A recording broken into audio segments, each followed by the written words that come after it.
मराठी मातृभाषा चॅनलवर आपले स्वागत. आज आपण इयत्ता 5वी विषय परिसर अभ्यास भाग 1 या पाठ्यपुस्तकातील पाठ क्रमांक 18 पर्यावरण आणि आपण या पाठाचा संपूर्ण स्वाध्याय पाहणार आहोत. प्रश्न क्रमांक 1. काय करावे बरे? नदी, तलाव यामध्ये जलपर्णीची चादर पसरली आहे. उत्तर: नदी, तलाव यामध्ये जलपर्णीची चादर पसरली असेल तर ती वेळोवेळी काढून टाकावी. जलपर्णीमुळे पाण्यातील ऑक्सिजनचे प्रमाण कमी होते. त्यामुळे त्या जलाशयात असणाऱ्या जलचर प्राण्यांना ऑक्सिजनची कमतरता भासते.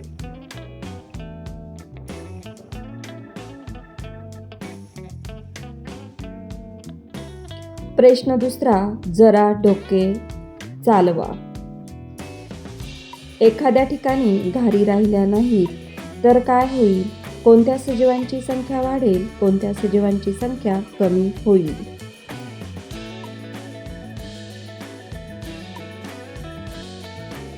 उत्तर: घार हा पक्षी छोट्या प्राण्यांची शिकार करून खातो.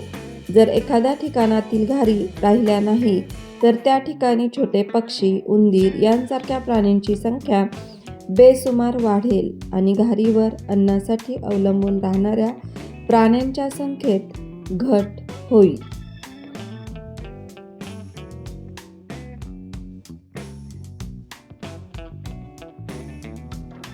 प्रश्न तिसरा. खालील प्रश्नांची उत्तरे लिहा. स्थलांतर म्हणजे काय? उत्तर: प्राणी, पक्षी हवामान बदलानुसार वास्तव्यासाठी एका ठिकाणाहून दुसऱ्या ठिकाणी तात्पुरते किंवा कायमस्वरूपी जातात. याला स्थलांतर असे म्हणतात.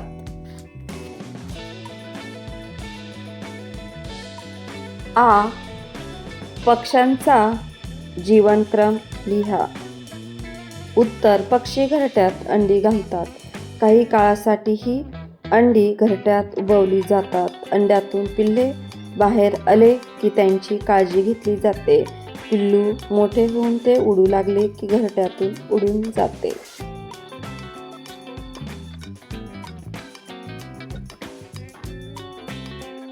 ई. हवा प्रदूषणाची 2 कारणे लिहा. उत्तर: उद्योगधंदे, कारखाने यातून बाहेर पडणारा धूर, वाहनातून बाहेर पडणारा धूर.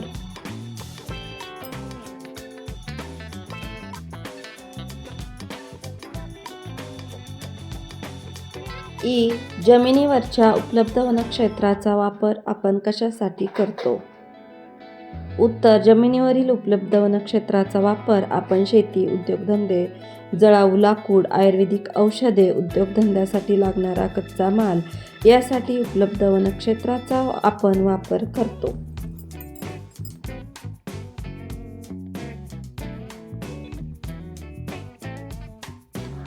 कारणे लिहा. अ. जैविक घटकांचे संवर्धन करणे महत्त्वाचे आहे. उत्तर: जैविक घटकांचे संवर्धन करणे महत्त्वाचे आहे कारण जर जैविक घटकांपैकी एक जरी घटक कमी झाला तर त्याचा परिणाम त्याच्या इतर घटकांशी संबंधावर परिणाम होऊन निसर्गाचा समतोल बिघडेल. याचा परिणाम मनावरही होईल. म्हणून जैविक घटकांचे संवर्धन करणे महत्त्वाचे आहे.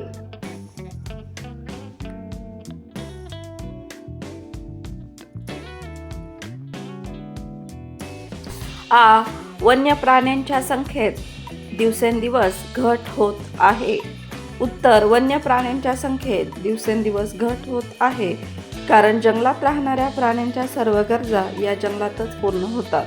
परंतु मानवाच्या हस्तक्षेपामुळे ही जंगलेच नष्ट झाल्याने त्यांचे अस्तित्व धोक्यात आले. वाढत्या प्रदूषणामुळे प्राण्यांच्या प्रजातीवर गंभीर परिणाम दिसून आला.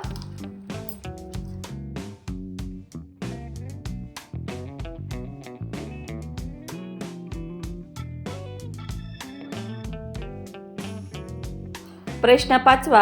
चूक की बरोबर ते लिहा. अजैविक घटकांमध्ये मृत वनस्पती व प्राण्यांचा समावेश होतो. उत्तर बरोबर.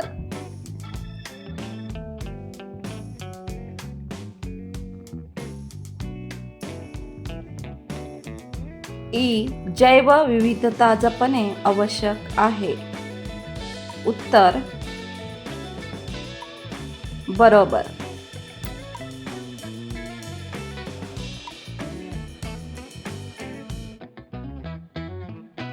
प्रश्न 6. खाली दिलेल्या वस्तू, पदार्थ, घटक यांची मानवनिर्मित व निसर्गनिर्मित अशा घटकांमध्ये विभागणी करा.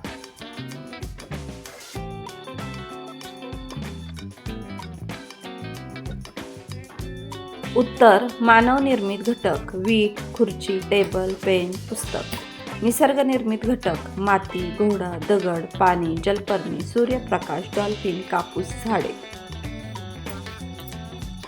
मुलांनो, या स्वाध्यायापासून तुम्हाला नक्कीच मदत होईल. अशाच प्रकारचे नवनवीन स्वाध्याय अभ्यासण्यासाठी मराठी मातृभाषा या यूट्यूब चॅनलला सबस्क्राईब करा. थँक्यू.